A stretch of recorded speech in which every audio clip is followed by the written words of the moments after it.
Escuché las palabras de mi hija como si vinieran de muy lejos, aunque estaba parada justo al lado de mi cama de hospital. Su voz sonaba fría, decidida, sin el más mínimo temblor. Doctor, no hagan nada extraordinario por salvarla. Ya vivió suficiente. El médico carraspeó incómodo, y yo mantuve los ojos cerrados, fingiendo estar inconsciente, mientras mi corazón se hacía pedazos dentro de mi pecho. Todavía puedo escuchar el tono de su voz, ese tono que nunca imaginé oír de la boca de mi propia hija. No había duda, no había dolor en sus palabras, solo una decisión fría, práctica, como quien decide qué hacer con un mueble viejo que ya no sirve. Mi nombre es Estela.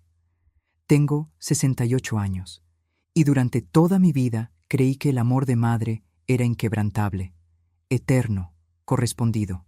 Creí que los hijos siempre amaban a sus madres, que el sacrificio siempre era reconocido, que la vejez traía respeto. Qué equivocada estuve, qué terriblemente equivocada.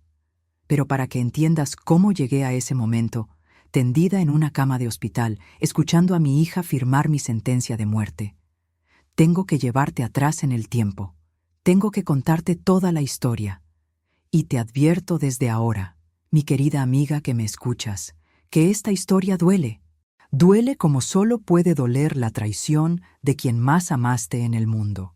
Antes de continuar con esta historia que te va a romper el corazón, quiero pedirte algo muy importante. Presiona ese botón rojo de suscribirse ahora mismo. ¿Por qué? Porque somos una familia de mujeres que nos entendemos, que hemos sufrido, que nos apoyamos. Y si no te suscribes, YouTube no te va a mostrar las próximas historias. Entonces, hazlo ahorita, por favor. Dale clic al botón rojo, activa la campanita y déjame un comentario contándome desde dónde me escuchas. Eso me ayuda muchísimo a que YouTube comparta estas historias con más mujeres que las necesitan. Dale, te espero.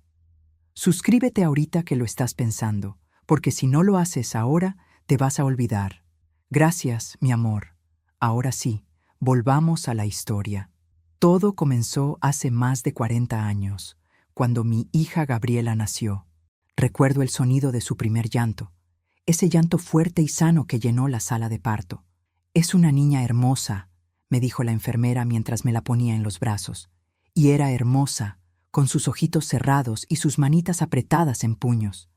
Mi esposo Roberto estaba tan orgulloso. Escuché su voz temblar de emoción cuando la vio por primera vez. Es perfecta, Estela. Nuestra hijita es perfecta. En ese momento, yo era una mujer joven de 28 años, llena de sueños y esperanzas. Vivíamos en una casita modesta en la colonia Santa María, en la Ciudad de México. Roberto trabajaba como mecánico en un taller, y yo me había dedicado por completo a hacer de nuestra casa un hogar. Todavía puedo escuchar el sonido de sus pasos llegando cada tarde. Cansado, pero siempre con una sonrisa para mí. «Mi amor», me decía mientras se lavaba las manos en la llave de la cocina, el agua corriendo y el olor a jabón mezclándose con el aroma del guisado que preparaba para la cena. Gabriela creció siendo el centro de nuestro universo. Desde bebé fue una niña exigente, que lloraba fuerte cuando quería algo y no descansaba hasta conseguirlo. «Tiene carácter», decía mi suegra con tono de aprobación. «Esta niña va a llegar lejos». Y yo, pues yo me desvivía por ella. Me levantaba 3, 4 veces en la noche cuando lloraba. Le daba pecho hasta que me dolían los pechos. La arrullaba en mis brazos cantándole bajito hasta que se quedaba dormida, sintiendo su respiración calmarse contra mi pecho. Recuerdo que cuando tenía 3 años, Gabriela enfermó de bronquitis. Esa fue la primera vez que sentí el terror de perder a mi hija. Escuché su tos seca, rasposa, que le cortaba la respiración, sus gemidos de dolor mientras la fiebre le subía y le subía. Me pasé 4 noches sin dormir, sentada en una silla junto a su cunita, poniéndole paños fríos en la frente, rezando con cada respiración que tomaba. «Por favor, Diosito», susurraba en la oscuridad de la madrugada, «no me la quites. Te prometo que voy a ser la mejor madre del mundo. Te prometo que voy a cuidarla siempre». Y mi niña se salvó. El médico dijo que fue milagroso. «Señora Estela», me dijo con voz seria. Su hija es muy fuerte. Y usted es una madre ejemplar. No muchas mujeres tienen esa dedicación. Sus palabras me llenaron de orgullo. Sí, yo era una buena madre. Yo sí sabía cuidar a mi hija. Los años fueron pasando, y con ellos vinieron más sacrificios. Roberto ganaba poco en el taller, y había meses en que apenas nos alcanzaba para comer. Yo aprendí a hacer maravillas con 1 kilo de frijoles y medio de arroz. Aprendí a remendar la ropa hasta que ya no se podía remendar más. Aprendí a apagar mi hambre con café aguado para que Gabriela tuviera suficiente comida en su plato. Nunca olvidaré ese momento cuando Gabriela tenía 7 años y me pidió un vestido nuevo para su festival de la escuela. «Mami», me dijo con esos ojos grandes y brillantes que tenía, «todas las niñas van a llevar vestido nuevo. ¿Yo también puedo tener uno?» Y yo miré el pobre vestidito gastado que tenía, el mismo que había usado para el festival del año anterior. Miré nuestro frasco de ahorros, casi vacío. Miré a Roberto, que bajó la mirada con vergüenza porque sabía que no teníamos dinero. «Claro que sí, mi amor», le dije a Gabriela con una sonrisa que me dolió en el alma. «Vas a tener el vestido más bonito de todas». Y esa misma tarde, mientras ella jugaba afuera, yo desarmé mi único vestido bueno, el que había usado en mi boda. Era de una tela azul cielo preciosa, con encaje blanco en el cuello. Con mis propias manos, a la luz de una veladora, porque no teníamos dinero para pagar la luz, corté y cosí. Mis dedos sangraron de tanto picar la aguja. Mis ojos me ardían del cansancio, pero no paré hasta terminar. Cuando Gabriela vio ese vestido, gritó de alegría. «¡Mami! ¡Es el más bonito del mundo! ¡Gracias! ¡Gracias! ¡Gracias!» Y me abrazó tan fuerte que por un momento olvidé el dolor en mis dedos, el cansancio en mis ojos, el hambre que había aguantado toda la semana para ahorrar centavos. En ese momento, su felicidad era suficiente. Su amor era suficiente, o eso creía yo. Lo que vino después, nunca lo imaginé. Gabriela fue creciendo, convirtiéndose en una muchacha bonita, inteligente, ambiciosa. En la secundaria, empezó a avergonzarse de nosotros. Todavía puedo escuchar el tono de su voz, ese tono molesto y cortante, cuando le preguntaba algo frente a sus amigas. «Ay, ma, no me hables así», decía con desdén. «Me da pena». Y yo me callaba, tragándome las palabras, sintiendo como algo dentro de mí se encogía un poquito más cada vez. Recuerdo una tarde en particular.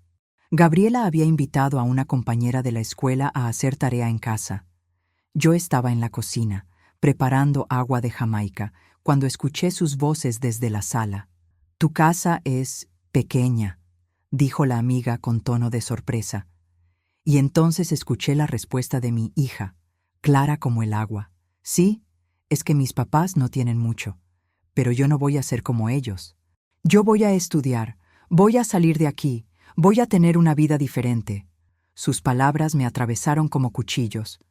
Me quedé parada ahí, con la jarra de agua en las manos, sintiendo cómo las lágrimas me quemaban los ojos. Pero no dije nada, no hice nada. Solo me quedé callada, como siempre. Cuando Gabriela anunció que quería estudiar medicina, Roberto y yo nos miramos con preocupación. «Hija», le dijo él con voz suave, «la universidad es muy cara. No sé si podamos». Pero Gabriela lo interrumpió. «Entonces consigan la manera», dijo con ese tono imperativo que usaba cada vez más seguido. «Otras familias pueden, ustedes también». Y eso fue todo. No hubo discusión, no hubo consideración de nuestras limitaciones, solo una exigencia, y nosotros, pues cumplimos, como siempre. Roberto empezó a trabajar doble turno en el taller. Llegaba a casa a las 11 de la noche, con las manos negras de grasa, los ojos rojos de cansancio. Escuchaba cómo arrastraba los pies al entrar, cómo se dejaba caer en la silla sin fuerzas ni para quitarse los zapatos. «¿Comiste?», le preguntaba yo. Y él solo negaba con la cabeza, demasiado cansado para hablar. Le calentaba la cena, le servía su plato y lo veía comer en silencio, masticando despacio como si hasta eso le costara trabajo. Yo, por mi parte, Conseguí trabajo limpiando casas, 3 casas distintas, 5 días a la semana. Me levantaba a las 5 de la mañana para alcanzar el camión que me llevaba al otro lado de la ciudad, donde vivía la gente con dinero. Todavía puedo sentir el frío de esas madrugadas, esperando en la parada con mi cubeta y mi trapeador, viendo cómo el cielo se iba aclarando poco a poco. Las señoras para las que trabajaba me trataban bien, dentro de lo que cabe. Me hablaban con cortesía, me pagaban lo justo, pero siempre sentía esa distancia, esa barrera invisible entre ellas y yo. Ellas en sus casas amplias y hermosas, yo de rodillas tallando sus pisos. Ellas tomando café en tazas finas, yo comiendo mis tortillas con frijoles en la cocina de servicio. Pero eso no era nada comparado con lo que estaba por descubrir. Un día, llegué a casa más temprano de lo normal. Una de mis patronas había cancelado porque se iba de viaje. Entré a la casa llamando a Gabriela, pensando que tal vez podríamos platicar un rato, como antes, cuando era mi niña pequeña. Escuché su voz en su cuarto, hablando por teléfono, y lo que oí me heló la sangre. No, en serio, ya no aguanto vivir aquí, decía con tono de fastidio. Mi mamá con su olor a cloro todo el día, mi papá siempre cansado y de mal humor. Es deprimente. En cuanto termine la carrera, me voy. No voy a terminar como ellos, trabajando como burros toda la vida para nada. Hubo una pausa, y luego una risa cruel, burlona. ¿Que si los voy a extrañar? Por favor. Lo único que voy a extrañar es que ya no voy a tener quien me pague todo. Me quedé paralizada en el pasillo, con las piernas temblando, sintiendo cómo el mundo se movía bajo mis pies. Mi niña, mi hija, la hija por la que yo había sacrificado todo, por la que me había deshecho mi vestido de novia, por la que me levantaba a las 5 de la mañana a limpiar casas ajenas. Esa era la imagen que tenía de mí. Una mujer que olía a cloro, una mujer de quien avergonzarse, una mujer que solo servía para pagar sus cuentas. Esa noche no dormí. Me quedé acostada en la oscuridad, escuchando la respiración de Roberto a mi lado, sintiendo cómo las lágrimas me corrían por las mejillas y se me metían a las orejas. Quise despertarlo, contarle lo que había escuchado, pero ¿para qué? Él estaba tan cansado, tan agobiado, no quise añadir más peso a su carga. En ese silencio comprendí una verdad demoledora. Había criado a una extraña. Había dado todo de mí por alguien que no sentía nada por mí. Los años de universidad fueron largos y dolorosos. Gabriela vivía en casa, pero casi no la veíamos. Llegaba tarde, se encerraba en su cuarto a estudiar, comía lo que le preparaba sin siquiera dar las gracias. Cuando le hablábamos, nos respondía con monosílabos, con ese tono de fastidio de quien está siendo interrumpido en cosas más importantes. Roberto se fue apagando poco a poco. El trabajo doble lo fue consumiendo como una vela. Escuché cómo su tos se fue haciendo más frecuente, más profunda. «Es solo el polvo del taller», decía cuando le preguntaba, pero yo sabía que era algo más. Lo sentía en mis huesos. Una madrugada. El sonido que más temía. Roberto se levantó de la cama con dificultad, tosiendo tan fuerte que parecía que se le iban a salir los pulmones. «Estela», me dijo con voz ahogada, «no puedo respirar bien».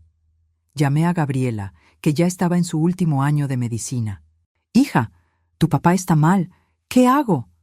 Escuché su suspiro de fastidio al otro lado de la puerta.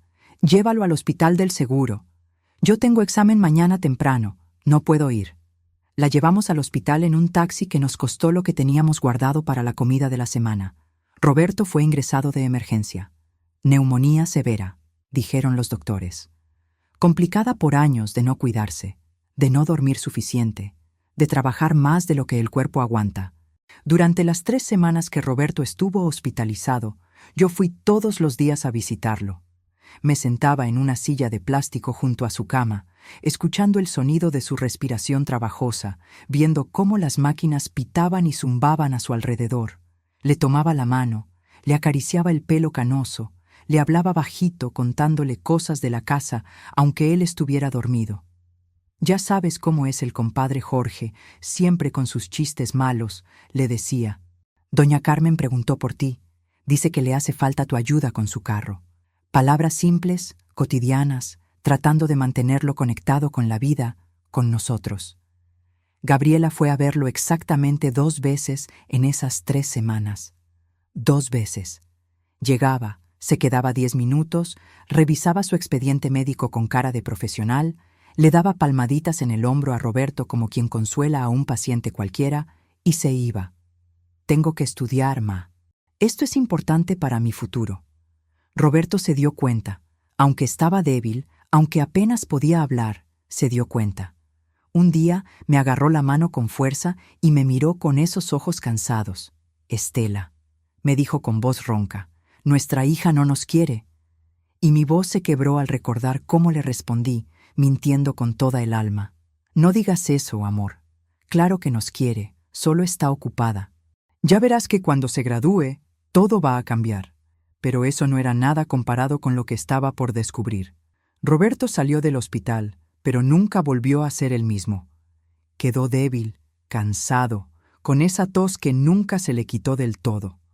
Tuvo que dejar el trabajo en el taller, y con eso se fue nuestra única fuente de ingresos constantes. Yo seguí limpiando casas, pero mi sueldo apenas alcanzaba para lo básico. Gabriela se graduó con honores. Recuerdo la ceremonia de graduación. Roberto y yo llegamos con nuestra ropa más decente, que no era gran cosa. Nos sentamos hasta atrás del auditorio, entre todas las familias elegantes con sus trajes caros y sus cámaras profesionales. Vimos a nuestra hija subir al estrado, recibir su título, escuchar los aplausos. Roberto intentó gritar, «¡Esa es mi hija!», pero le dio un ataque de tos y tuvo que callarse, agachado, tratando de recuperar el aire. Después de la ceremonia, buscamos a Gabriela para felicitarla, para abrazarla, para decirle lo orgullosos que estábamos. La encontramos rodeada de sus compañeros de universidad, todos riendo y tomándose fotos. Nos acercamos tímidamente. «Hija», le dije con voz emocionada, «felicidades, estamos tan orgullosos». Gabriela me miró con esos ojos fríos que había desarrollado a lo largo de los años. «Gracias», dijo cortante. Luego se volteó hacia sus amigos. «Bueno, ¿nos vamos? Nos están esperando en el restaurante». Y se fue. Simplemente se fue, sin invitarnos, sin presentarnos, sin nada. Roberto y yo nos quedamos parados ahí, en medio de ese auditorio lujoso, sintiéndonos pequeños, invisibles. «Vámonos a casa», me dijo él con voz quebrada. Y nos fuimos, en silencio, en el camión que tardó 1 hora y media en llevarnos de vuelta a nuestra colonia. Esa noche, Roberto lloró. Fue la única vez en 40 años de matrimonio que lo vi llorar. «Le dimos todo», decía entre sollozos. «Todo, Estela. ¿Y para qué? Para que nos mire como si fuéramos basura. Para que se avergüence de nosotros». Yo lo abracé, sintiéndome igual de destruida, pero tratando de ser fuerte por él. «Ya, viejo, ya pasará, ya verás que sí». Pero no pasó. Nunca pasó. Lo que estaba a punto de descubrir cambiaría mi vida para siempre. Gabriela consiguió su residencia médica en un hospital privado prestigioso. Se mudó a un departamento en una zona cara de la ciudad. Nos visitaba 1 vez al mes, si acaso. Llegaba en su carro nuevo, con su ropa cara, con su actitud de persona importante. Entraba a la casa como quien visita un museo de la pobreza, mirando todo con una mezcla de nostalgia condescendiente y alivio de haberse escapado. «¿Cómo están?», preguntaba con tono profesional, más parecido al que usaría con un paciente que con sus padres. Roberto le contaba de su salud, de sus medicinas, de sus dolores. Y ella asentía, tomaba notas mentales, decía cosas como, «deberías hacerte unos estudios», o «necesitas cambiar esa medicina», pero nunca ofrecía pagar esos estudios, nunca traía esas medicinas. Solo observaciones clínicas, distantes, sin compromiso real. Un día llegó con un señor. «Mamá, papá», dijo con una sonrisa que no le llegó a los ojos, «les presento a Fernando. Es cirujano cardiovascular. Nos vamos a casar». Fernando nos dio la mano con cortesía fría, la cortesía que se le da a los empleados domésticos. Nos hizo preguntas educadas sobre cómo estábamos, comentarios sobre el clima, puras formalidades vacías. La boda va a ser pequeña, nos informó Gabriela. Solo familia cercana y amigos importantes. Ustedes, por supuesto, están invitados. Pero, bueno, van a conocer a mucha gente importante. La familia de Fernando tiene dinero, así que, pues, ya saben, compórtense normal. Sus palabras eran como bofetadas, como si necesitara advertirnos que no la avergonzáramos frente a su nueva familia rica. Roberto y yo asistimos a esa boda sintiéndonos como intrusos. Todo era lujoso, elegante, caro. Había una carpa enorme con arreglos florales que costaban más que nuestro sueldo de un año. Había meseros con trajes más finos que cualquier cosa que Roberto hubiera usado en su vida. Había vino francés y comida que ni siquiera sabíamos pronunciar. Nos sentaron en una mesa al fondo, lejos de la mesa principal.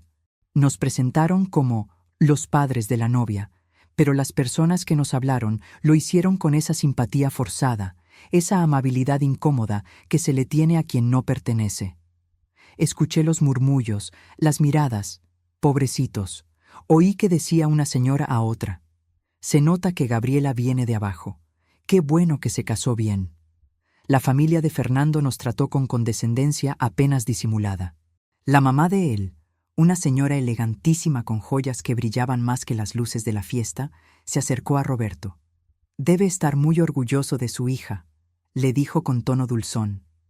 Lástima que usted no pudo darle una mejor vida, pero bueno, ella supo salir adelante por sí sola, ¿verdad? Y yo sentí como Roberto se encogía en su silla, como sus hombros se hundían un poco más. Después de la boda, Gabriela prácticamente desapareció de nuestras vidas. Las visitas que antes eran una vez al mes se volvieron cada 2 meses, luego cada 3. Las llamadas telefónicas se redujeron a llamadas de cumpleaños obligadas, cortadas, incómodas. «Feliz cumpleaños, papá.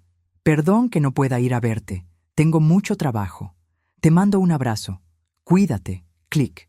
Y entonces, las piezas comenzaron a encajar. Roberto enfermó otra vez. Esta vez fue peor. Un derrame cerebral que lo dejó paralizado del lado derecho. Lo encontré una mañana, tirado en el piso del baño, con los ojos abiertos llenos de terror, tratando de hablar pero solo emitiendo sonidos ininteligibles. «Roberto, Roberto», le grité mientras llamaba a la ambulancia. «Aguanta, mi amor, aguanta». En el hospital me dijeron que necesitaba rehabilitación, cuidados constantes, medicinas caras.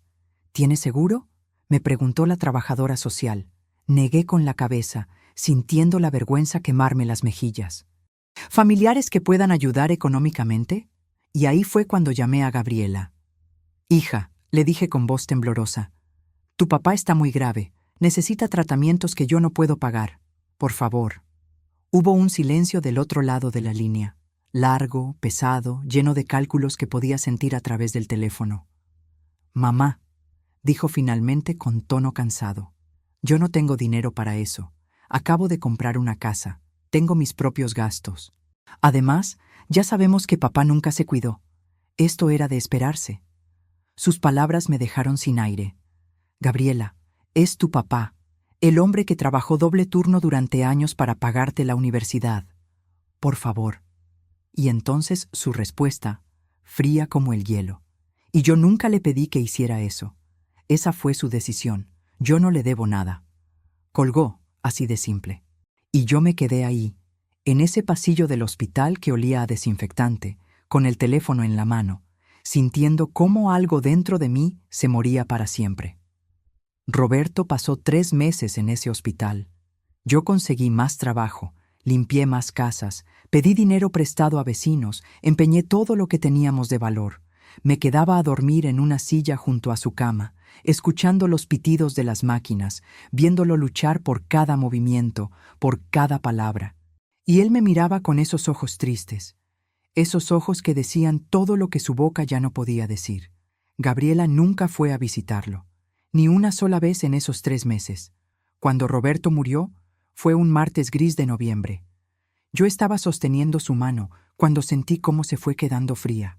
Escuché el sonido largo y continuo de la máquina marcando que su corazón se había detenido. Y ahí, en ese momento, mientras las lágrimas me caían y me caían sin parar, sentí algo más que dolor. Sentí rabia, una rabia profunda, oscura, que nunca había sentido antes. Llamé a Gabriela. Tu papá murió. Le dije sin rodeos. Silencio. Luego, un suspiro. Bueno, mamá, era de esperarse. Ya estaba muy mal. ¿Cuándo es el funeral? A ver si puedo ir. A ver si podía ir. Al funeral de su propio padre. Llegó 30 minutos tarde, con lentes oscuros y un vestido negro elegante. Se paró al fondo de la capilla, sin acercarse al ataúd, sin hablarme, sin consolar a nadie. Cuando terminó el servicio, se acercó a mí. Mamá, lo siento mucho, pero tengo que irme. Tengo una cirugía importante mañana temprano. Me dio un abrazo rápido, mecánico, y se fue, dejándome ahí sola, con el cuerpo de mi esposo muerto y el corazón hecho pedazos. Los años siguientes fueron los más solitarios de mi vida. Viví de las limosnas que me daban por limpiar casas, de la pensión ridícula que me tocaba de viuda.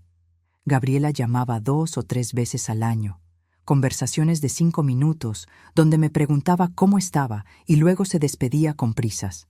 Nunca me invitó a su casa nueva. Nunca conocí su vida de casada.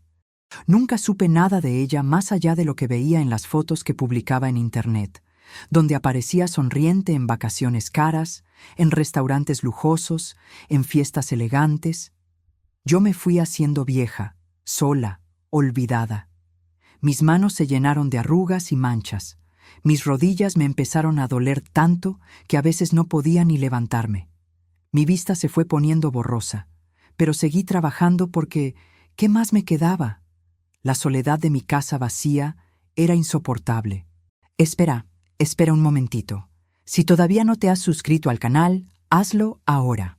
En serio, presiona pause si es necesario, pero suscríbete, porque estas historias no aparecen en tu pantalla por arte de magia. YouTube solo te las muestra si estás suscrita, y yo sé que quieres escuchar más historias como esta. Entonces, hazme ese favor. Botón rojo de suscribirse, campanita activada y un comentario, aunque sea un hola desde México o saludos desde Colombia. Eso me ayuda muchísimo. Dale, hazlo ahorita. Yo espero. ¿Ya? Gracias, mi cielo. Sigamos. Un día, limpiando la casa de una de mis patronas, me mareé. La habitación empezó a dar vueltas, las piernas se me aflojaron, y lo siguiente que supe fue que estaba en el piso, escuchando gritos alarmados a mi alrededor.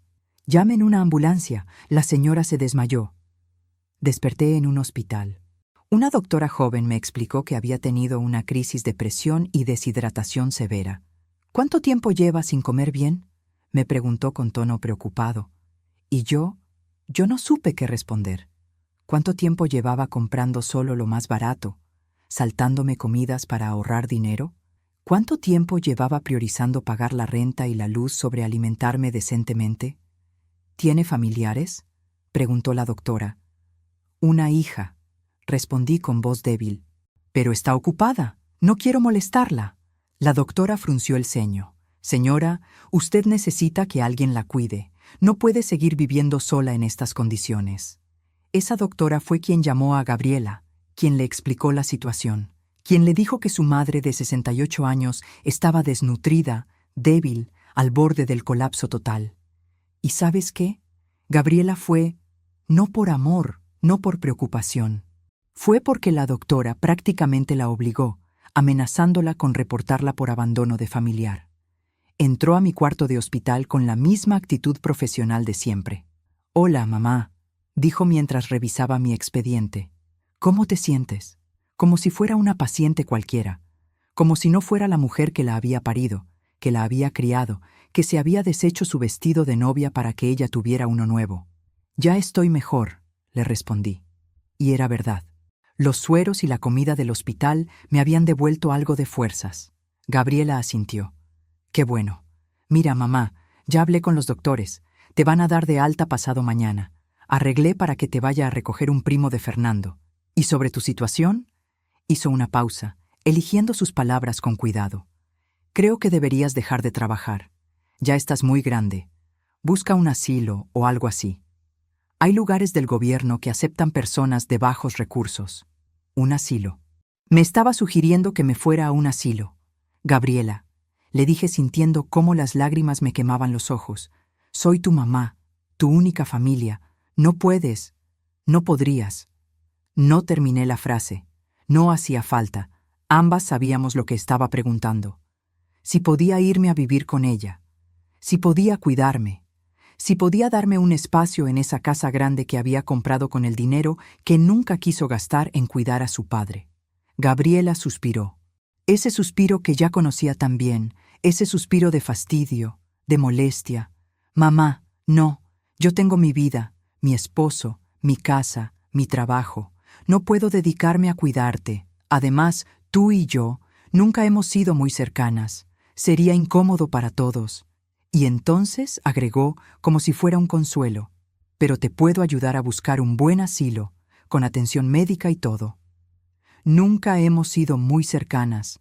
Esas fueron sus palabras, como si la distancia hubiera sido mi culpa, como si yo no hubiera pasado noches en vela cuidándola cuando estaba enferma, como si yo no hubiera sacrificado todo, absolutamente todo, por su bienestar. Salí del hospital 2 días después. No había primo de Fernando esperándome. Tomé un taxi que me costó lo último que me quedaba en mi cartera. Llegué a mi casita vacía, me senté en mi cama y lloré. Lloré por todas las veces que me había tragado las lágrimas.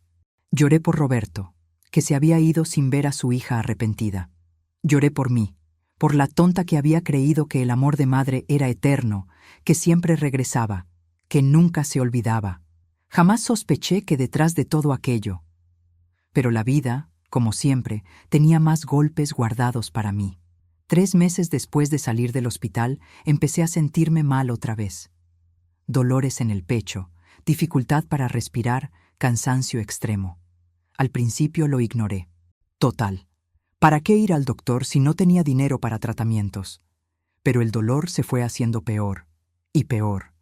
Hasta que una noche, sola en mi casa, sentí como si un elefante se me hubiera sentado en el pecho.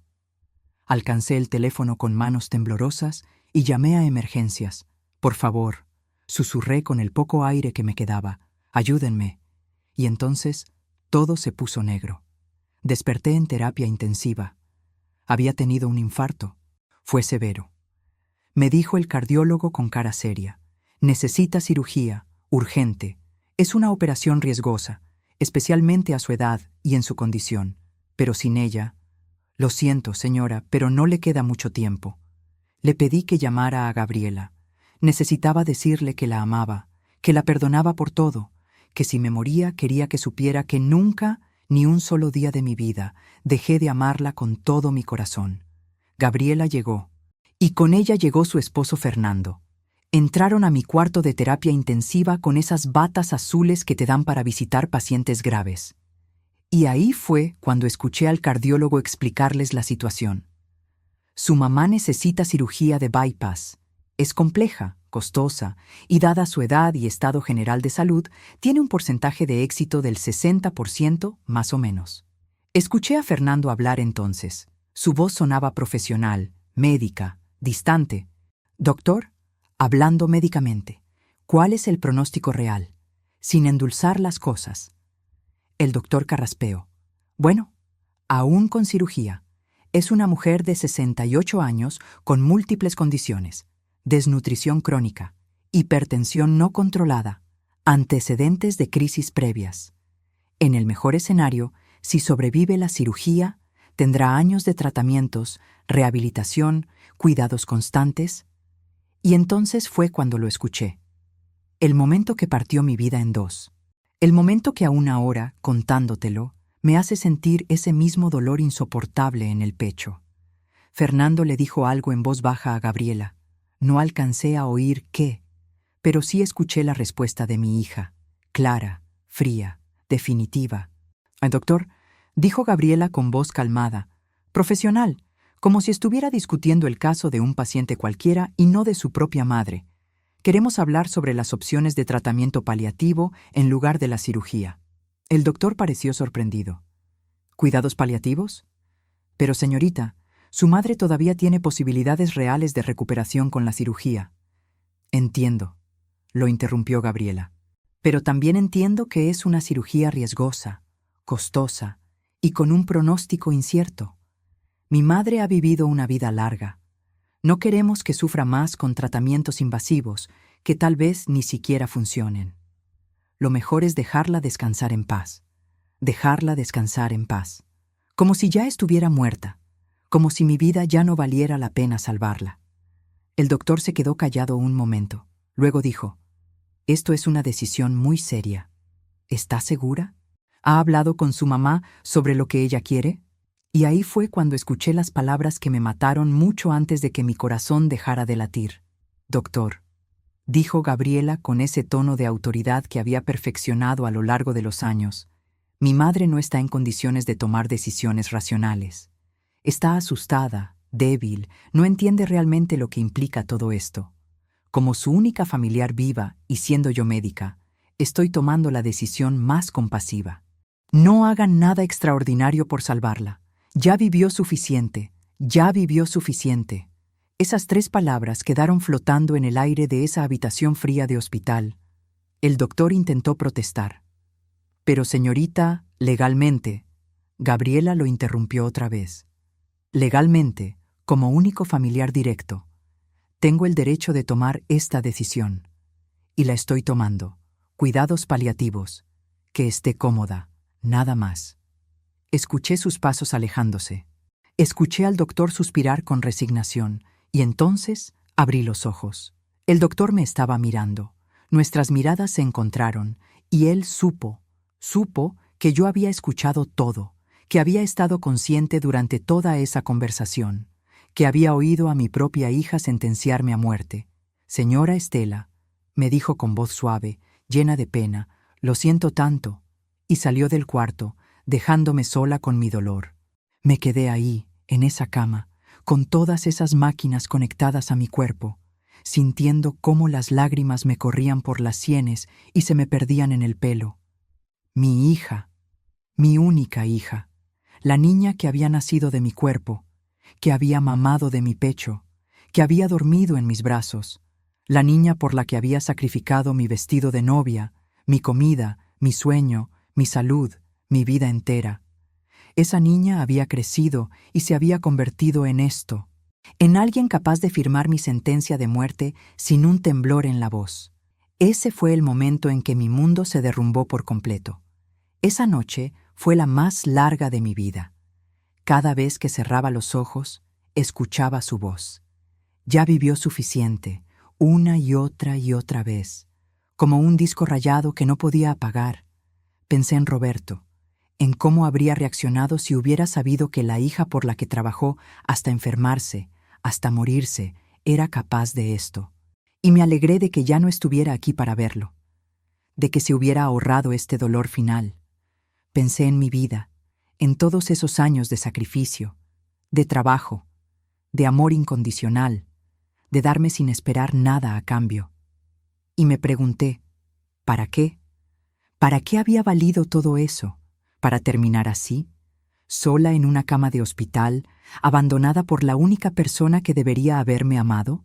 Al día siguiente, el doctor volvió. Se sentó en la silla junto a mi cama y me habló con honestidad. «Señora Estela, escuché lo que su hija dijo ayer, y necesito que usted me diga qué quiere usted. No su hija, usted». Lo miré a los ojos. Este hombre, un extraño, mostraba más compasión por mí que mi propia sangre. «Quiero vivir», le dije con la poca voz que me quedaba. «No estoy lista para morir todavía. Quiero la cirugía». El doctor asintió. «Entonces vamos a hacerla. No me importa lo que su hija diga. Usted está consciente. Usted puede decidir por sí misma. Voy a programar la cirugía para mañana». Hizo una pausa. «Pero señora Estela, necesito que sepa que va a ser difícil, y si sobrevive, va a necesitar cuidados. ¿Tiene dónde ir después?». Negué con la cabeza. «No tengo a nadie, doctor, solo a mi hija, y ella ya dejó claro lo que piensa de mí». Mi voz se quebró al decir eso. «Ya veremos eso después», me dijo él con firmeza. «Primero vamos a salvarle la vida, lo demás lo arreglamos más tarde». Esa noche llamé a Gabriela. Necesitaba hablar con ella, necesitaba entender. Necesitaba, no sé qué necesitaba. Tal vez solo escuchar su voz y buscar en ella algún rastro de la niñita que una vez me había abrazado diciendo, «Te quiero, mami». «Bueno», respondió con tono impaciente. «Dígame, mamá, pero rápido porque estoy ocupada». «Gabriela», le dije sintiendo cómo me temblaba la voz, «el doctor me dijo que tú dijiste que no me hicieran la cirugía, que ya había vivido suficiente. ¿Es cierto?». Hubo un silencio, largo, pesado, y luego su respuesta, sin una pizca de arrepentimiento. «Mamá, fue una decisión médica. Yo sé de esto. La cirugía es muy riesgosa. Los cuidados posteriores son complejos. Yo no tengo tiempo ni recursos para cuidarte. Y tú no tienes nada, ninguna pensión decente, ningún seguro, nada. ¿Qué sentido tiene prolongar lo inevitable?». «El sentido», le dije sintiendo cómo la rabia me subía desde lo más profundo, «es que soy tu madre, que te di la vida, que me rompí el lomo trabajando para que tú pudieras estudiar y convertirte en doctora, que tu papá se murió trabajando para pagarte la universidad. ¿Eso no significa nada para ti?». «Ay, mamá», dijo con ese tono de fastidio que también conocía. «Otra vez con lo mismo. Sí, ya sé, te sacrificaste mucho, trabajaste mucho, pero yo nunca te pedí que hicieras eso. Ustedes decidieron tener una hija. Ustedes decidieron pagar mi educación. Yo no les debo la vida solo porque me la dieron. Esa fue su decisión, su responsabilidad, no la mía». Sus palabras me atravesaron como balas. «Gabriela, ¿me estás oyendo? Estoy en un hospital, me estoy muriendo, y tú ni siquiera puedes fingir que te importa». «Claro que me importa», dijo ella. «Por eso estoy siendo realista. Por eso estoy pensando en lo mejor para todos. Mira, mamá, la verdad es que tú y yo nunca hemos tenido una buena relación. Desde que era niña sentí que me asfixiabas con tus expectativas, con tu necesidad de ser madre sacrificada. Yo quería mi espacio, mi vida. Y ustedes siempre me hicieron sentir culpable por querer más, por querer salir de esa pobreza, por querer una vida mejor. No podía creer lo que estaba escuchando. ¿Te hicimos sentir culpable? Solo queríamos que tuvieras oportunidades, solo queríamos que fueras feliz». «No», me interrumpió con voz fría. «Ustedes querían que yo cumpliera sus sueños frustrados, que yo fuera lo que ustedes no pudieron ser. Eso no es amor, mamá. Eso es egoísmo». Y ahí fue cuando algo dentro de mí se rompió para siempre. No era solo el rechazo, no era solo el abandono, era esto, esta reescritura de toda mi vida, de todo mi sacrificio, convirtiéndolo en algo malo, en algo egoísta, en algo que yo le había hecho a ella en lugar de algo que había hecho por ella. «No voy a seguir con esta conversación», dijo Gabriela. «Es agotadora y no lleva a nada. Haz lo que quieras con tu tratamiento, mamá. Pero no cuentes conmigo, no cuentes con mi tiempo, ni con mi dinero, ni con mi casa. Yo ya hice lo que tenía que hacer por ti. Ahora tengo mi propia vida. Y tú deberías aceptar que la tuya ya se acabó». Y colgó. Me quedé sosteniendo el teléfono, escuchando el tono de la línea muerta, sintiendo cómo algo esencial dentro de mí simplemente moría. Mi hija me había declarado muerta en vida. Y lo peor de todo era que parecía sentirse completamente en paz con ello. Esas palabras resonaron en mi cabeza durante días. La cirugía fue al día siguiente. Recuerdo estar en esa camilla, siendo llevada al quirófano, viendo las luces del techo pasar una tras otra sobre mi cabeza. El anestesiólogo me puso una mascarilla. «Cuente hacia atrás desde 10», me dijo con voz amable. Y mientras contaba, pensé, si no despierto de esto, está bien. Al menos ya no voy a sentir este dolor. Pero desperté. Contra todo pronóstico, mi viejo corazón resistió. Sobreviví a la cirugía. Desperté en recuperación con tubos en la garganta, cables por todos lados, sintiendo un dolor terrible en el pecho. Pero estaba viva. El doctor me sonrió cuando abrí los ojos. «Lo logró, señora Estela. Su corazón es más fuerte de lo que pensábamos. Y yo, todavía aturdida por la anestesia, pensé, mi corazón es fuerte. Pena que mi hija le rompió de todas formas. Los días en el hospital fueron largos y dolorosos. La recuperación fue lenta.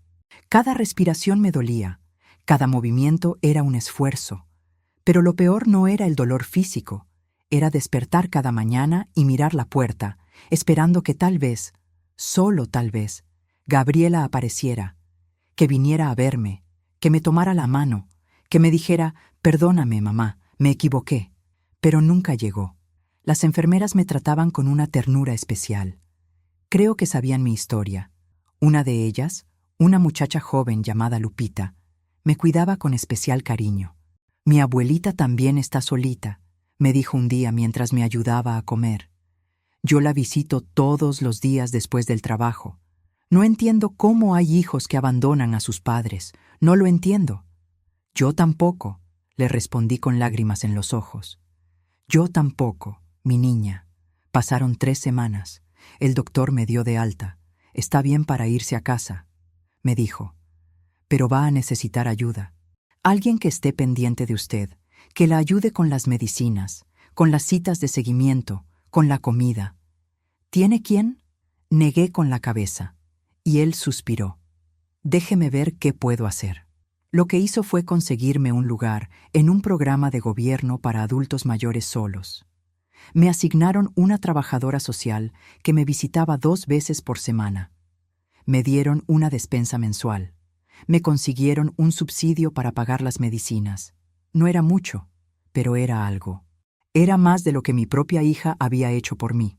Volví a mi casita vacía. Todo estaba igual que como lo había dejado, pero al mismo tiempo todo se sentía diferente, más frío, más solitario.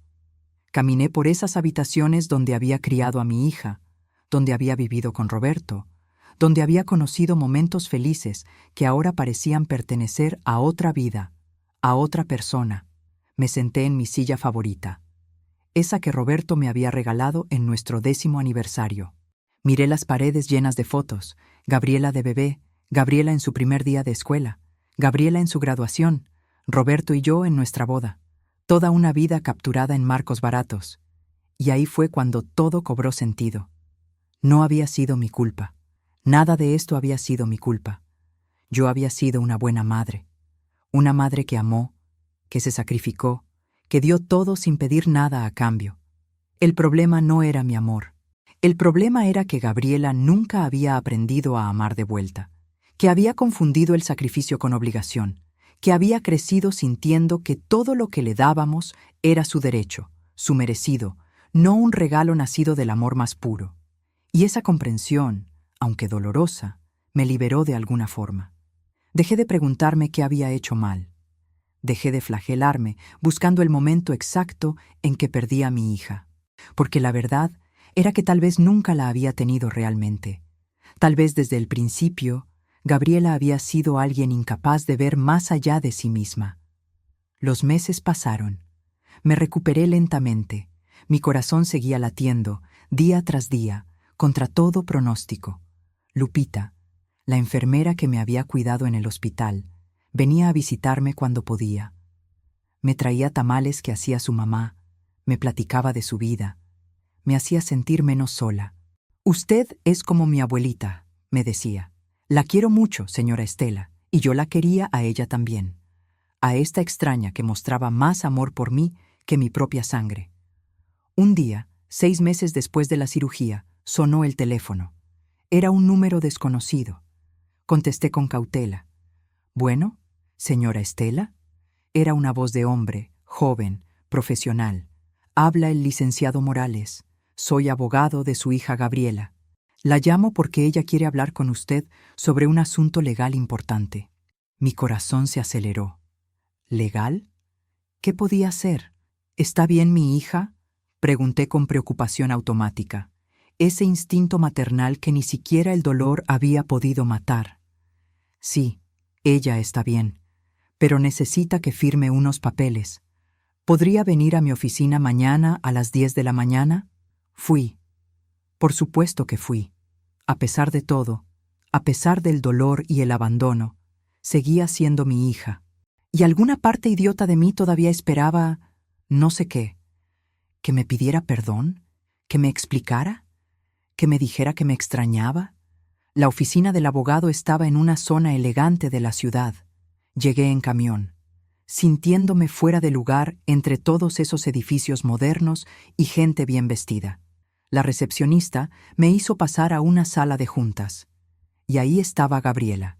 Mira, si has llegado hasta aquí y todavía no te has suscrito, ¿qué estás esperando? Esta historia tiene todavía mucho más que contarte, y yo tengo decenas de historias más que sé que te van a encantar. Pero si no estás suscrita, no las vas a ver nunca. YouTube es así. Entonces déjame ayudarte. Presiona el botón rojo que dice suscribirse, activa esa campanita y déjame un comentario, aunque sea un emoji de corazón. Eso me dice que estás ahí, que me escuchas, que somos familia, ¿vale? Dale, rápido.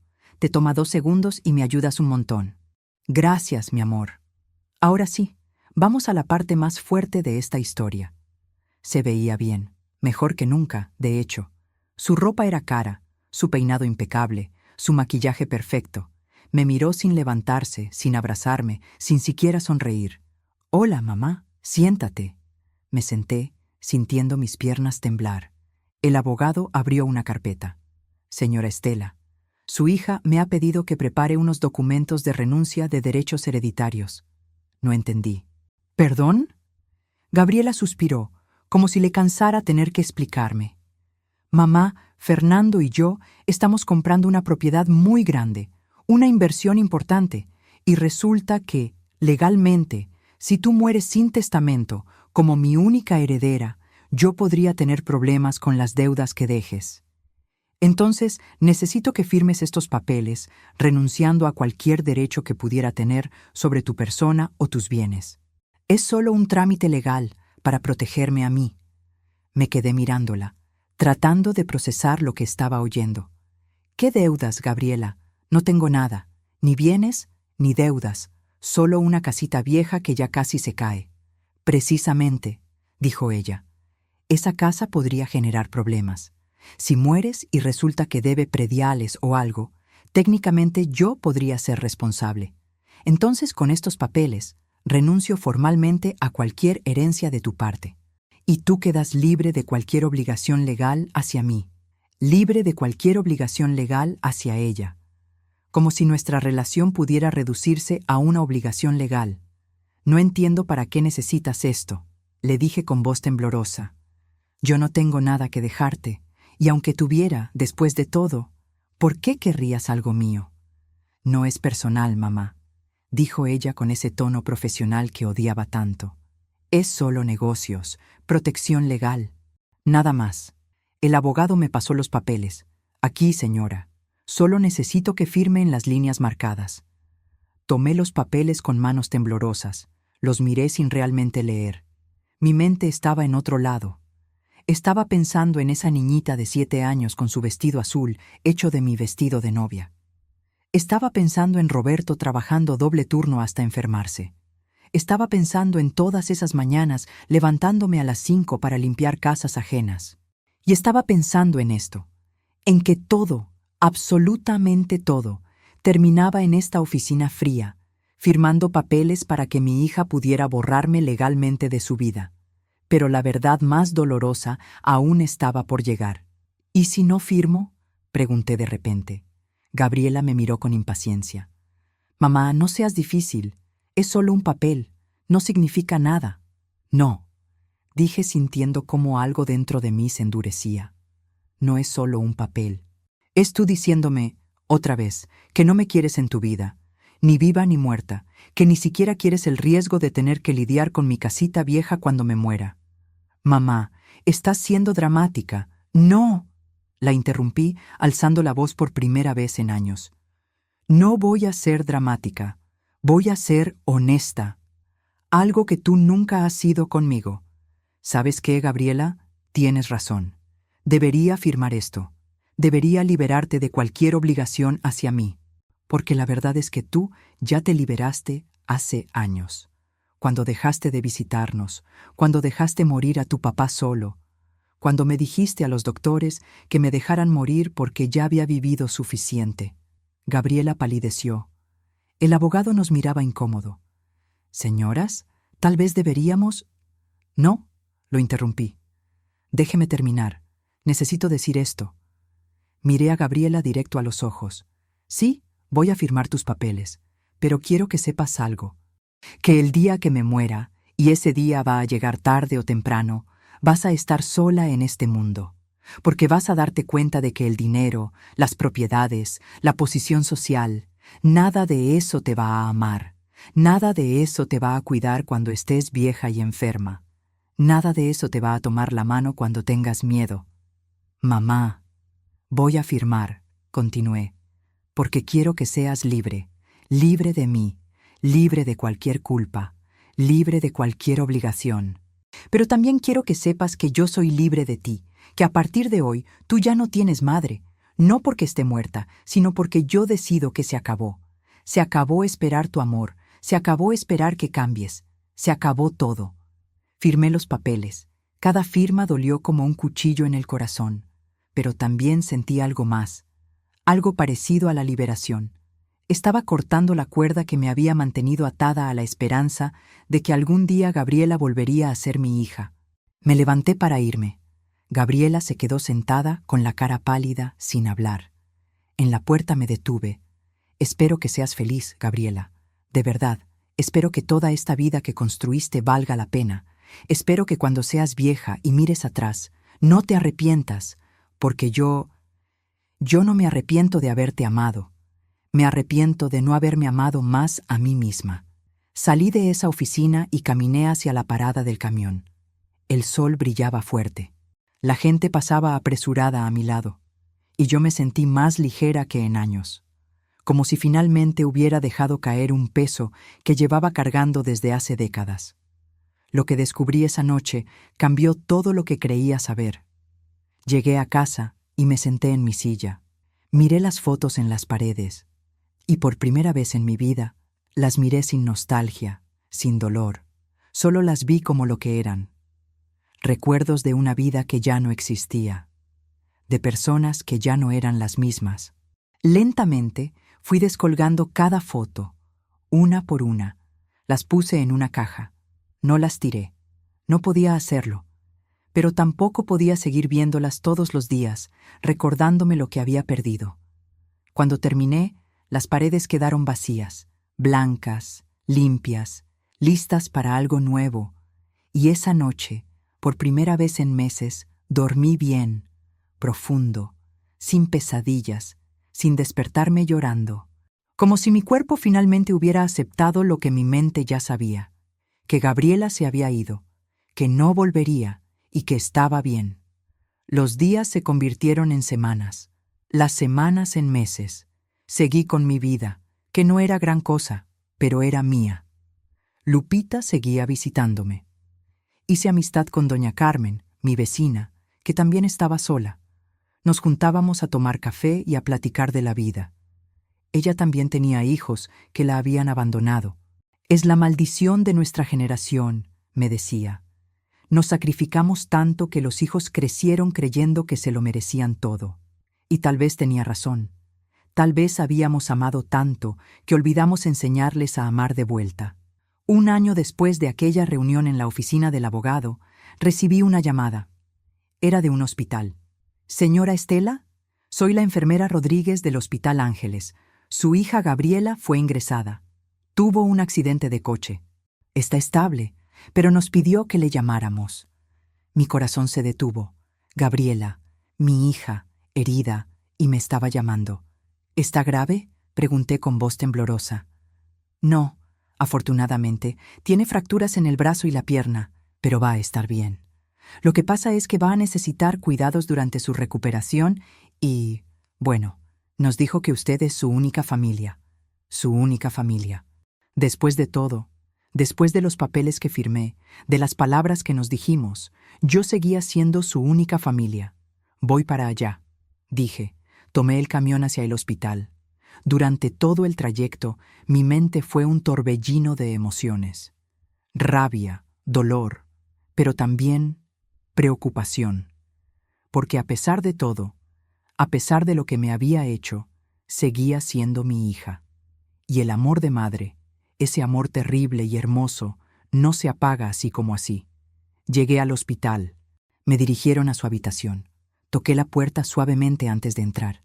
Gabriela estaba en la cama, con un yeso en el brazo y otro en la pierna. Se veía pequeña, vulnerable. Nada que ver con la mujer fría y segura que había visto en la oficina del abogado. Cuando me vio entrar, sus ojos se llenaron de lágrimas. «Mamá», susurró. «Viniste». «Claro que vine», le dije acercándome a su cama. «Eres mi hija». Y entonces pasó algo que nunca imaginé. Gabriela comenzó a llorar.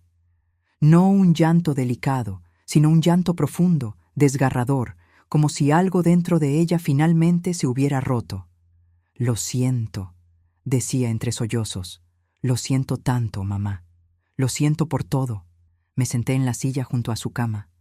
No la abracé. No todavía. Necesitaba oír más. Necesitaba entender si esto era real o solo el miedo hablando.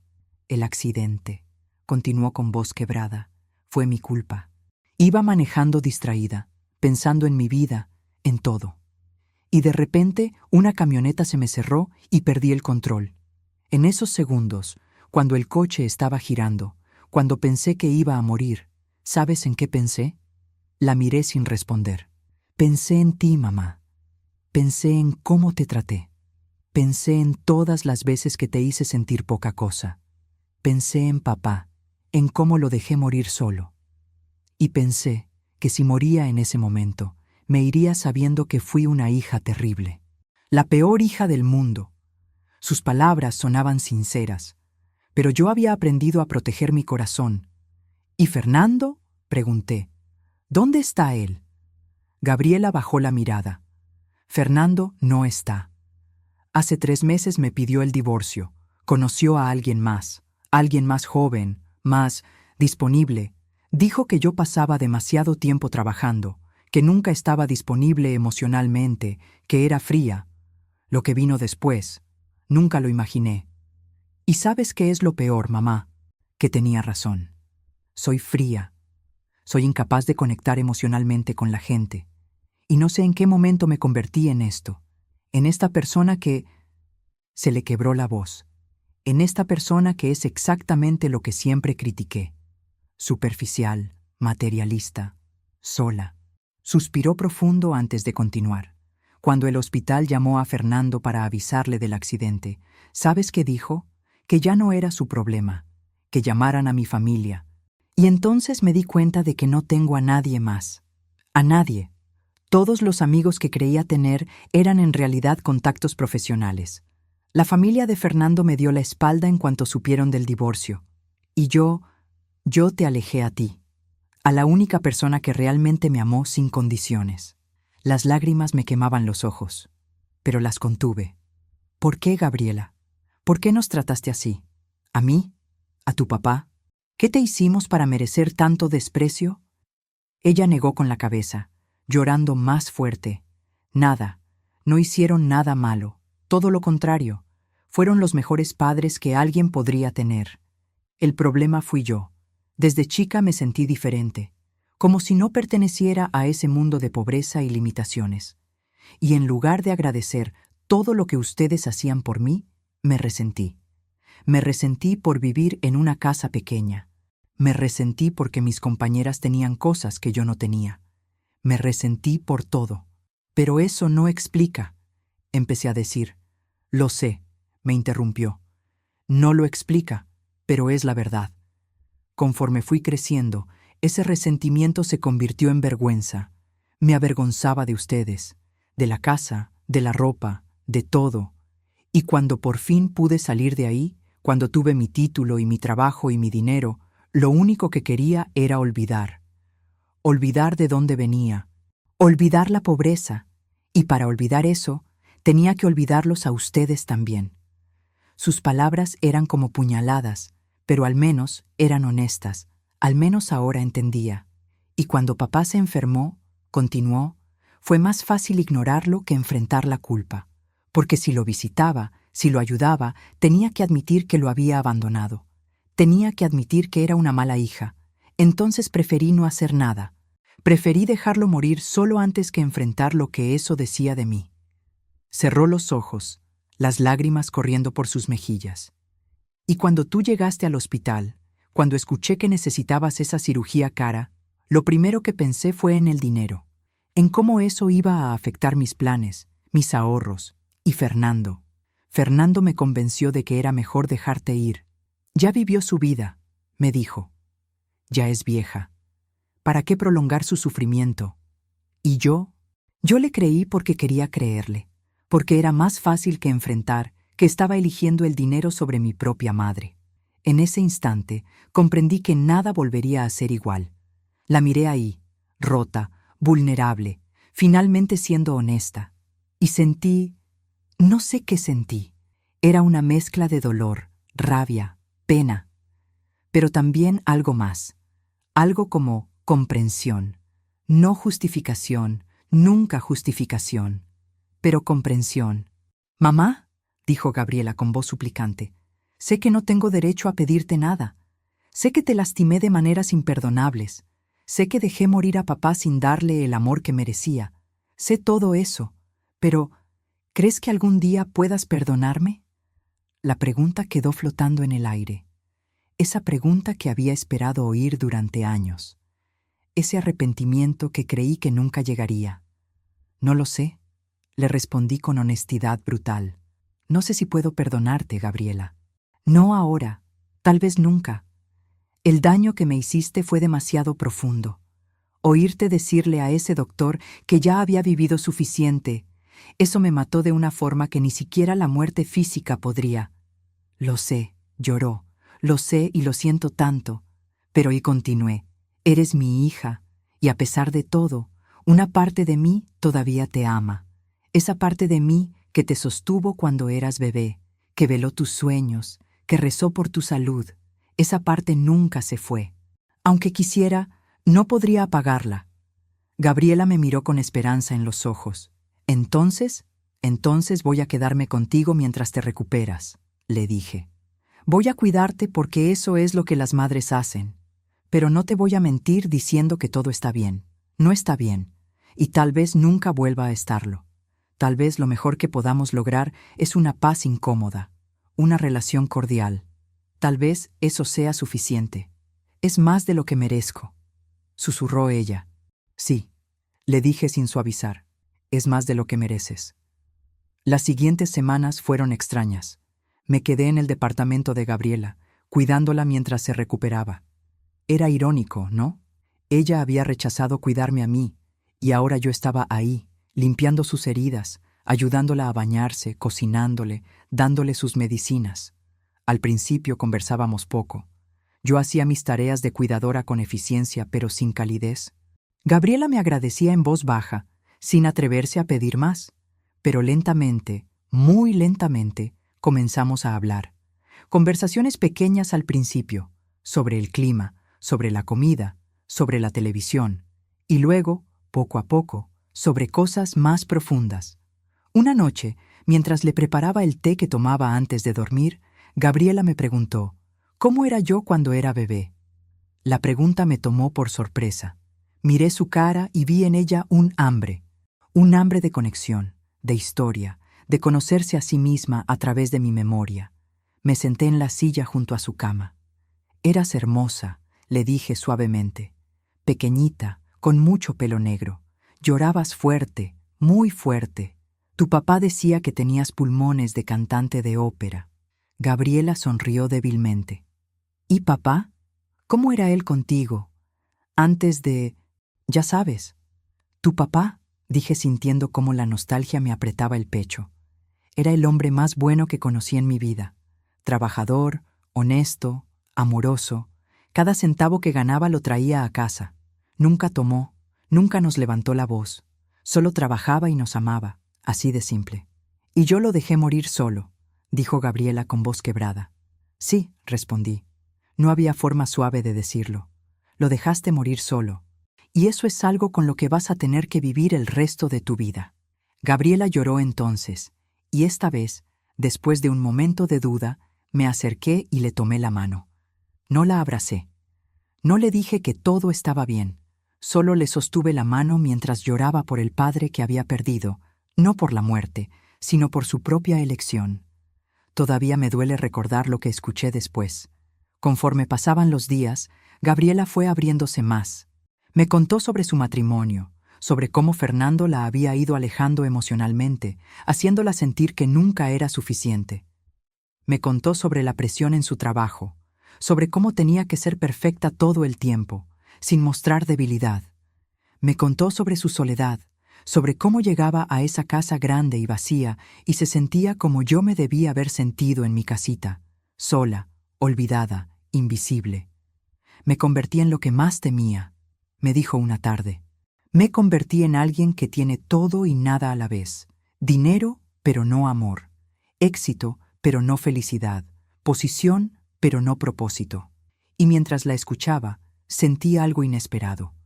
Compasión. No por lo que me había hecho, sino por lo que se había hecho a sí misma. Porque al alejarse de nosotros, de su familia, de sus raíces, se había quedado sin anclas, sin nada que la sostuviera cuando las tormentas llegaran. «Mamá», me dijo un día cuando su recuperación estaba casi completa, «¿crees que papá me hubiera perdonado?» La pregunta me partió el corazón, porque sabía la respuesta. Tu papá te amaba con locura, Gabriela, desde el momento en que naciste hasta su último aliento. Te hubiera perdonado cualquier cosa, pero también hice una pausa, eligiendo mis palabras con cuidado. También creo que se hubiera decepcionado mucho de ti. No por los errores que cometiste, sino por no haberle dado la oportunidad de conocer a la mujer en que te convertiste. Buena o mala, tú eras su hijita, y él merecía ser parte de tu vida. Gabriela asintió en silencio, y en ese silencio comprendí una verdad demoledora. Algunas heridas nunca sanan completamente. Solo aprendemos a vivir con ellas. 3 meses después, Gabriela estaba completamente recuperada. Los yesos fueron retirados. Empezó a caminar de nuevo, a moverse sin ayuda. Y llegó el momento en que tuve que tomar una decisión. «Mamá», me dijo una mañana, «quiero que te quedes aquí, conmigo. Esta casa es muy grande para una sola persona. Y yo necesito tenerte cerca. No para que me cuides, sino porque eres mi mamá. Y perdí demasiados años alejada de ti». Miré esa casa lujosa, con sus pisos brillantes y sus muebles caros. Pensé en mi casita humilde, con sus paredes despintadas y sus muebles viejos, y pensé en lo que significaba cada una. Mi casa era pobreza, sí, pero también era dignidad. Era el lugar donde Roberto y yo construimos una vida con amor y sacrificio. Era el lugar donde, a pesar de todo, yo era dueña de mi espacio, de mi tiempo, de mi vida. Esta casa era lujo, sí, pero también era el símbolo de todo lo que Gabriela había elegido sobre nosotros. Era el precio que pagó por alejarse de su familia. «No», le dije finalmente, «gracias, pero no. Voy a volver a mi casa». Gabriela pareció dolida. «¿Por qué, mamá? Aquí estarías mejor. Tendrías todo». «Tendría todo menos mi libertad», le dije con firmeza. «Gabriela, aprecio que me lo ofrezcas. Aprecio que quieras compensar de alguna forma. Pero yo no necesito compensación. Necesito vivir lo que me queda de vida en mis propios términos, en mi espacio, con mis recuerdos, pero vas a estar sola». «Ya estaba sola antes», le recordé. Y aprendí que hay una diferencia entre estar sola y sentirse sola. Puedes estar rodeada de gente y sentirte sola, o puedes estar sola y sentirte en paz. Yo elijo la paz. Gabriela lloró, pero esta vez entendió. «¿Pero nos vamos a ver? ¿Me vas a dejar visitarte?» Lo pensé un momento. «Sí, puedes visitarme, pero con una condición, que sea porque realmente quieres, no porque te sientas obligada. No quiero tu lástima, Gabriela. Quiero, si es que quieres dármelo, tu amor genuino. Y si no puedes dármelo, está bien, pero no finjas, no más mentiras, no más obligaciones vacías». «Te prometo que voy a intentarlo», dijo ella. «Voy a intentar ser la hija que debía haber sido desde el principio». «No me prometas», le dije. «Solo hazlo, o no lo hagas, pero no más promesas vacías». Regresé a mi casa. Entré a esas habitaciones que me recibieron con su olor familiar, con sus rincones conocidos. Me senté en mi silla favorita y miré las paredes, todavía vacías de las fotos que había guardado. Y por primera vez en mucho tiempo, me sentí completa. Gabriela comenzó a visitarme, al principio cada semana, luego cada 2 semanas. Las visitas eran breves, un poco incómodas, pero honestas. Hablábamos de cosas simples, del trabajo, del clima, de los vecinos. No forzábamos una cercanía que no existía, pero tampoco fingíamos que el pasado no había ocurrido. Un día trajo una foto enmarcada. Era de cuando ella tenía 7 años, con su vestido azul hecho de mi vestido de novia. ¿Te acuerdas de esta foto?, me preguntó con voz suave. ¿Cómo olvidarla?, respondí. Fue uno de los días más felices de mi vida. Verte tan contenta con ese vestido. Mamá, me interrumpió, necesito que sepas algo. Ese vestido, cuando crecí y me enteré de que lo habías hecho con tu vestido de novia, me sentí horrible, porque me di cuenta de todo lo que sacrificaste por mí, y en lugar de agradecértelo, lo usé como otra razón para avergonzarme, como otra prueba de que éramos pobres. Suspiró antes de continuar. Pero ahora entiendo que ese vestido no era símbolo de pobreza, era símbolo de amor, del amor más puro que existe. Y yo fui demasiado ciega para verlo. Tomó mi mano. Quiero esta foto en mi casa, mamá, para recordarme cada día el tipo de amor que quiero aprender a dar, el tipo de amor que tú me diste y que yo desperdicié. Y ahí fue cuando todo cobró sentido. No era sobre el perdón, nunca lo fue. Era sobre la sanación, sobre encontrar una forma de vivir con las cicatrices sin que nos definieran completamente. Gabriela nunca podría deshacer el daño que causó. Yo nunca podría olvidar el dolor que sentí. Pero tal vez, solo tal vez, podíamos construir algo nuevo, algo diferente. No la relación madre-hija ideal que una vez soñé, sino una relación honesta, imperfecta, real. Los meses se convirtieron en un año. Gabriela siguió visitándome. Comenzó a traerme comida que cocinaba ella misma. Comenzó a preguntarme sobre mi semana, mis necesidades, mi salud. Comenzó a traer a Lupita flores cuando venía a visitarme, agradeciéndole por cuidarme cuando ella no lo hizo. Y un día llegó llorando. Se sentó en mi sala y lloró como una niña pequeña. ¿Qué pasó?, le pregunté con preocupación. Hoy, dijo entre sollozos, una de mis pacientes me agradeció por cuidarla. Me dijo que yo era como una hija para ella, que sus propias hijas no la visitaban, pero que yo sí me tomaba el tiempo de explicarle todo, de asegurarme de que estuviera bien. Y me di cuenta de que es más fácil ser buena con extraños que con nuestra propia familia. Me di cuenta de que podía dar compasión a desconocidos, pero no pude dársela a mi propio padre, a mi propia madre. La dejé llorar. A veces no hay palabras, a veces solo hay lágrimas y la verdad cruda que traen consigo. El otro día, continuó cuando pudo hablar, encontré el yeso que me pusiste cuando tenía 8 años y me caí de la bicicleta. Lo habías guardado todos estos años. Con tu letra escribiste, Gabriela, mi niña valiente. Se cayó, pero se levantó sonriendo. 15 de marzo de 1991. Y me puse a pensar en todas las veces que me caí en la vida y tú estuviste ahí para levantarme. Y en todas las veces que tú te caíste y yo no estuve, Gabriela. No, mamá, déjame terminar.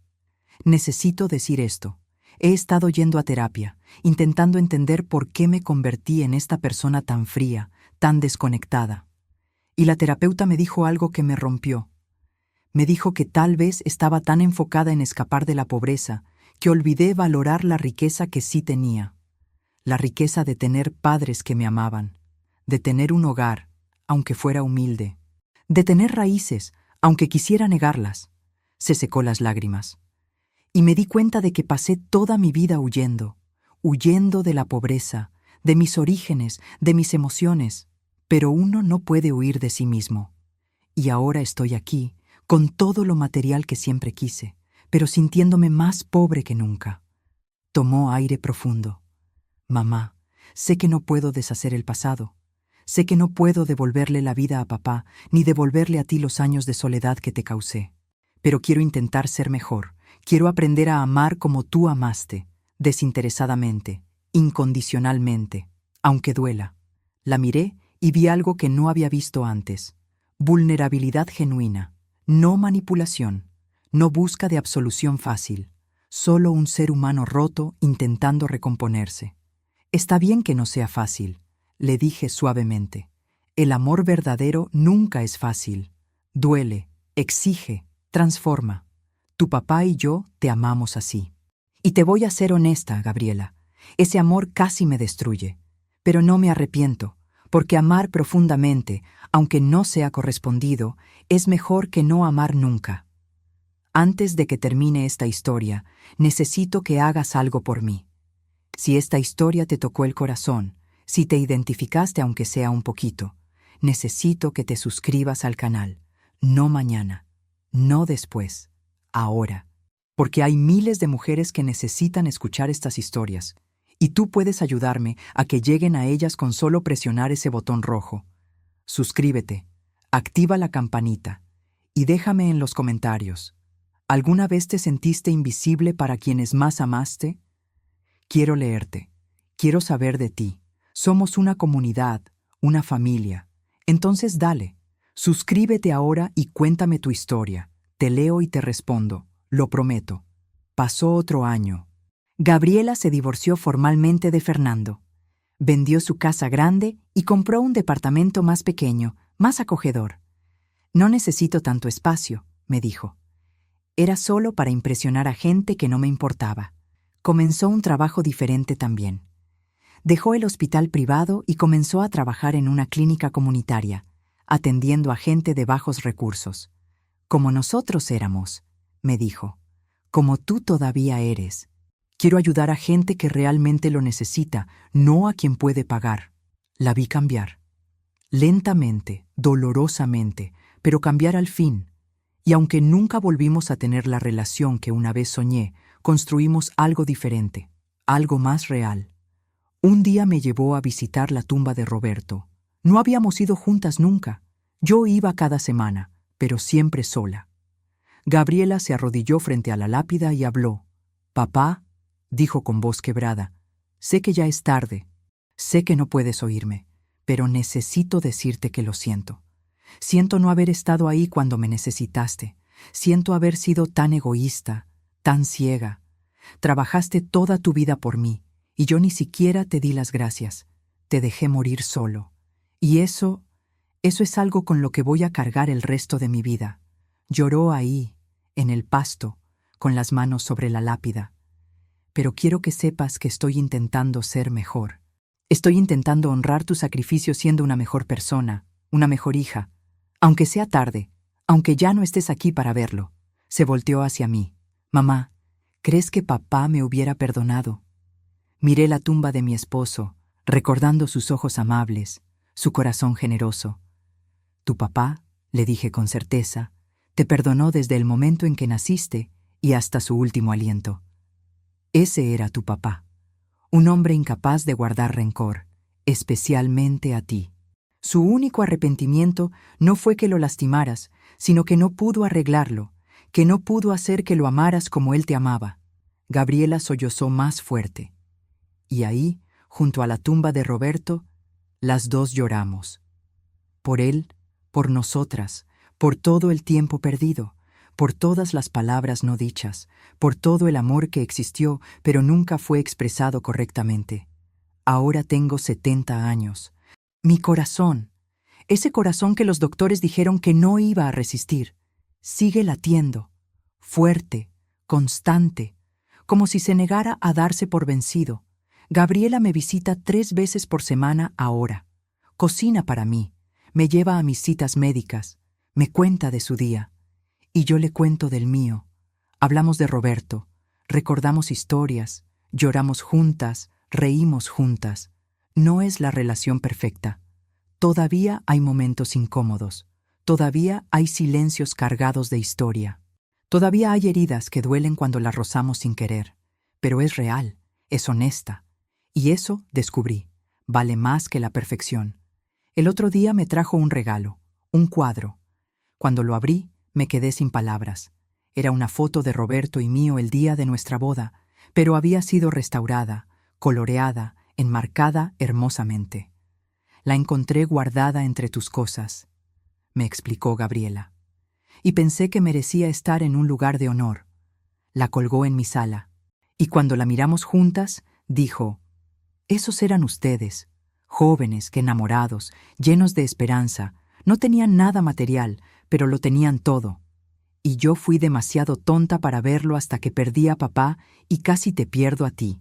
Puso su brazo alrededor de mis hombros, un gesto simple, pero que significaba todo. «Gracias, mamá. Gracias por no darte por vencida conmigo. Gracias por darme esta segunda oportunidad. Gracias por enseñarme, aunque fuera de la manera más dolorosa, lo que realmente importa en la vida». Y yo, mirando esa foto de Roberto y mío cuando éramos jóvenes y estábamos llenos de sueños, le dije: «El amor verdadero, mijita, no se rinde, se transforma, se adapta, se rompe y se recompone, pero no se rinde, nunca. Y si llegaste hasta aquí, mi querida amiga que me escuchas, necesito que hagas algo muy importante para mí. Si esta historia te tocó el corazón, si lloraste conmigo, si sentiste que te estaba contando tu historia, suscríbete al canal ahora mismo, por favor. Presiona ese botón rojo, activa la campanita y déjame un comentario contándome. ¿Alguna vez te has sentido invisible para quienes más amaste? ¿Has tenido que perdonar o pedir perdón después de muchos años? Este es nuestro espacio seguro, donde lo que vivimos en silencio por fin encuentra voz. Pero para que sigas escuchando estas historias, necesito que estés suscrita, porque si no, YouTube no te las va a mostrar. Entonces, hazme ese favor, mi cielo. Suscríbete ahorita. Te toma 2 segundos y me ayudas muchísimo a seguir compartiendo estas historias con más mujeres que las necesitan. ¿Ya te suscribiste? Gracias, mi amor. Gracias por escucharme. Gracias por estar aquí. Mi nombre es Estela Martínez. Tengo 70 años y un corazón que se negó a rendirse. Aprendí que el perdón no es olvidar. Es elegir seguir adelante sin el peso del rencor. Aprendí que el amor de madre es el más fuerte y el más doloroso de todos los amores. Y aprendí que nunca es tarde para reconstruir lo que se rompió, aunque las grietas siempre permanezcan. Si estás escuchando esto y tienes una madre que todavía respira, llámala, aunque hayan peleado, aunque estén distantes, aunque creas que es tarde, no lo es. Nunca es demasiado tarde mientras haya vida. Y si eres madre de hijos que se alejaron, no pierdas la esperanza. A veces el camino de regreso es largo y doloroso, pero el amor, ese amor imborrable que sentiste el día que sostuviste a tu bebé por primera vez, no se apaga. Está ahí, esperando, siempre esperando. La vida me enseñó que no todas las historias tienen finales felices, pero sí pueden tener finales honestos.